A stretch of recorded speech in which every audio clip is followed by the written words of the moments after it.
Chers frères et sœurs au bout des ondes,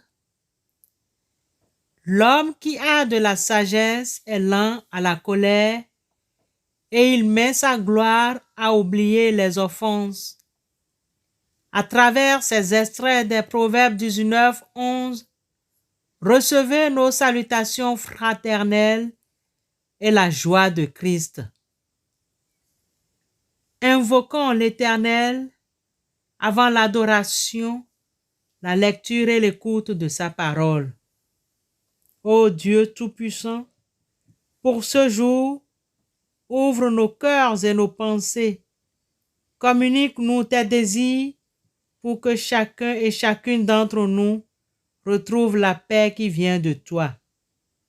Dieu très saint, tu es constamment à nos côtés, mais nous oublions trop souvent cette vérité. Rappelle-nous ta présence perspective partout dans notre monde.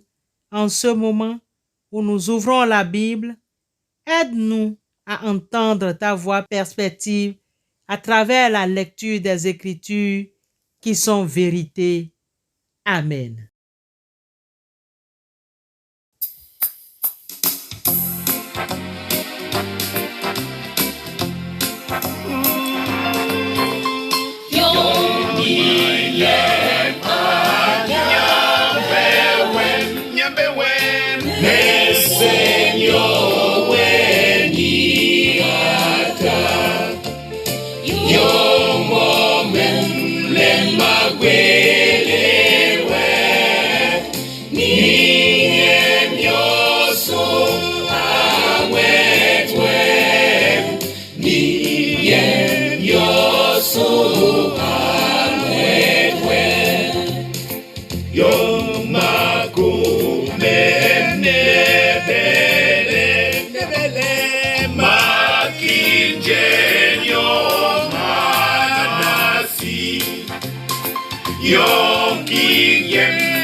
Sœurs et frères dans la foi, ce matin, nous lisons dans l'Épître aux Éphésiens, chapitre 4, versets 26 et 27. Épître de Paul aux Éphésiens, chapitre 4, versets 26 et 27. Si vous vous mettez en colère, ne péchez pas, que votre colère s'apaise avant le coucher du soleil. Ne donnez pas au diable l'occasion de vous dominer. Amen. Chers frères et sœurs en Christ, faisant suite à notre enseignement sur la joie ou le rire, nous aimerions vous parler aujourd'hui de la colère. Le chrétien peut-il se mettre en colère? Si oui, comme un être humain, comment? Sinon, pourquoi? La colère est l'une des émotions les plus dommageables et funestes. Quelques instants après la colère, plusieurs se justifient en ressortant les éléments qui ont été à la base de la crise de colère. On dit même Dieu se met en colère, oubliant que la colère de Dieu se classe dans une pédagogie pour notre bien-être. Nous vous invitons à noter qu'un fait aussi simple peut déclencher la colère de quelqu'un, d'une personne apparemment calme qui, en présence d'autres personnes, devient agressive et grossière sans penser aux conséquences néfastes de la colère. Dans les Écritures, nous trouvons environ 600 références concernant les concepts colère, courroux, fureur, indignation, rage. Un tiers parle de la colère de l'homme, 2 tiers de la colère de Dieu. Il y a dans le Nouveau Testament plusieurs mots pour désigner la colère. Que le soleil ne se couche pas sur votre colère. En d'autres termes, la colère est-elle interdite? Il faut une extrême prudence pour l'éviter. Paul précise que ne laissez aucune colère vous emporter ou ne vous mêlez pas à votre colère. Si vous vous mettez en colère, ne péchez point, que le soleil ne se couche pas sur votre colère et ne donnez pas accès au diable. Éphésiens 4, 26 et 27. De ce verset, on déduit que la colère vient du diable et que comme tous les autres sentiments, la colère s'installe en chacun d'entre nous.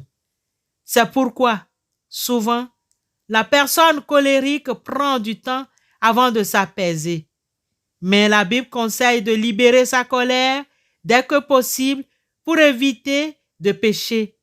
La colère non contrôlée peut nuire gravement non seulement à notre santé, mais aussi affecte le calme, la joie et l'humeur des personnes de notre entourage. La colère non maîtrisée débouche sur la violence. C'est pourquoi il est important de nous en débarrasser très tôt. Mais l'apôtre nous met en garde. Si vous vous mettez en colère, ne péchez pas. La colère devient un péché quand nous en faisons une habitude. Nous n'arrivons pas à s'en débarrasser ou à la maîtriser. Et si nous l'utilisons comme le seul moyen d'expression de nos désaccords, Proverbe 29, 22 précise qu'un homme en colère excite des querelles et un furieux commet beaucoup de péchés. Ainsi, c'est si facile de commettre une erreur quand votre cœur est rempli de colère, de faire ou de rire des choses que vous regrettiez plus tard. En même temps, retenons qu'une réponse douce calme la fureur, mais une parole dure excite la colère. Proverbe 15, 1.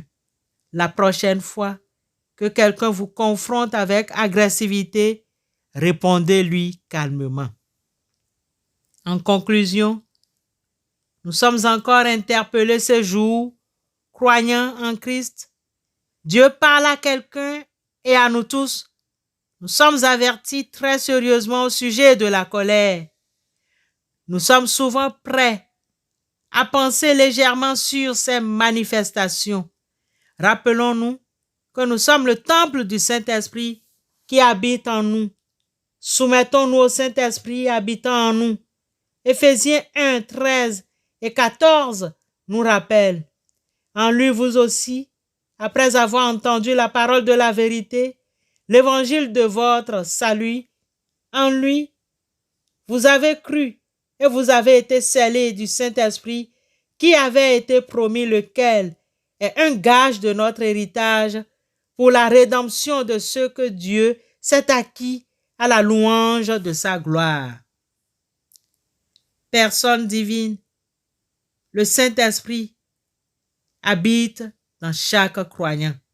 Faisons attention pour ne pas l'attrister. Ne refusons pas de recevoir la lumière de Dieu qui nous éclaire et nous demande par Christ d'abandonner la colère. Son activité si bénie serait alors fortement entravée. Son désir est de prendre de ce qui est à Christ et de nous l'annoncer. Écoutons ce que le Saint-Esprit nous annonce à travers les versets 19 et 20 de l'Épître de Jacques au chapitre 1. Sachez-le, mes frères bien-aimés, chacun doit être prompt à écouter, lent à parler, lent à la colère, car la colère de l'homme ne réalise pas ce qui est juste selon Dieu. Empêché par le Saint-Esprit, il travaillera d'abord dans notre conscience et notre cœur pour nous amener à la repentance. Repentons-nous et sans excuse. Aujourd'hui et précisément, en ce moment, Dieu est prêt à nous donner la victoire sur la colère. Bien-aimés, laissons-le agir dans nos vies. Confions-lui cette nature et il est prêt pour nous l'arracher. Amen.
Après ce message instructif du Saint-Esprit, ce message qui nous demande d'abandonner la colère, intercédons les uns pour les autres.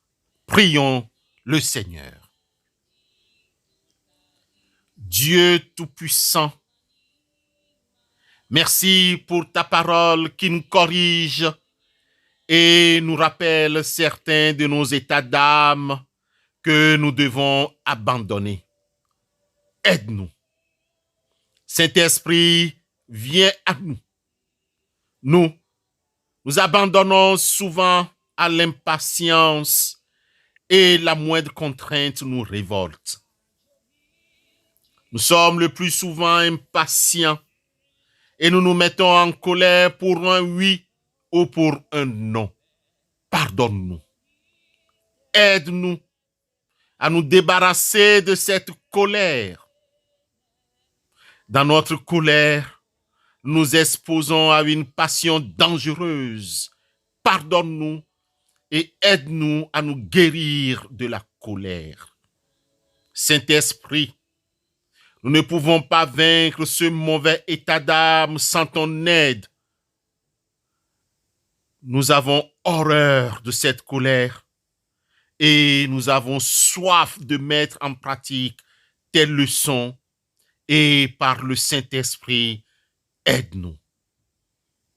Père, Seigneur, au nom de Christ, nous refusons d'être continuellement un outil entre les mains de la colère.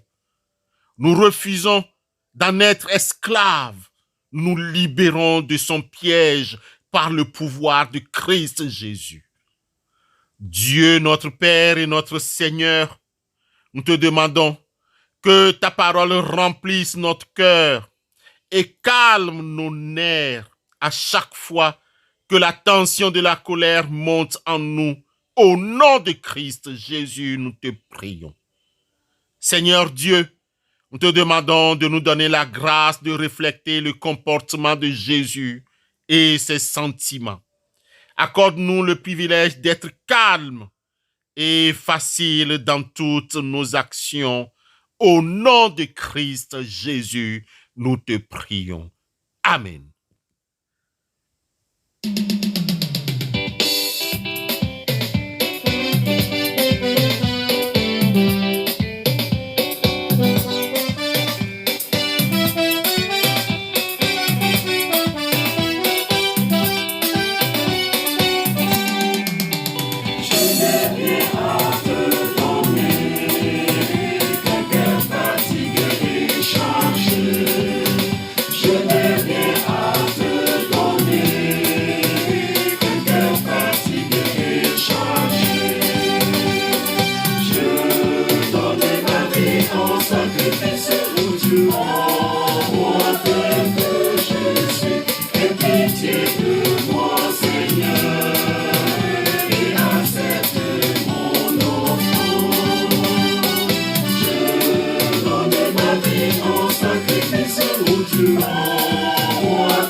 Recevons la bénédiction de notre Dieu.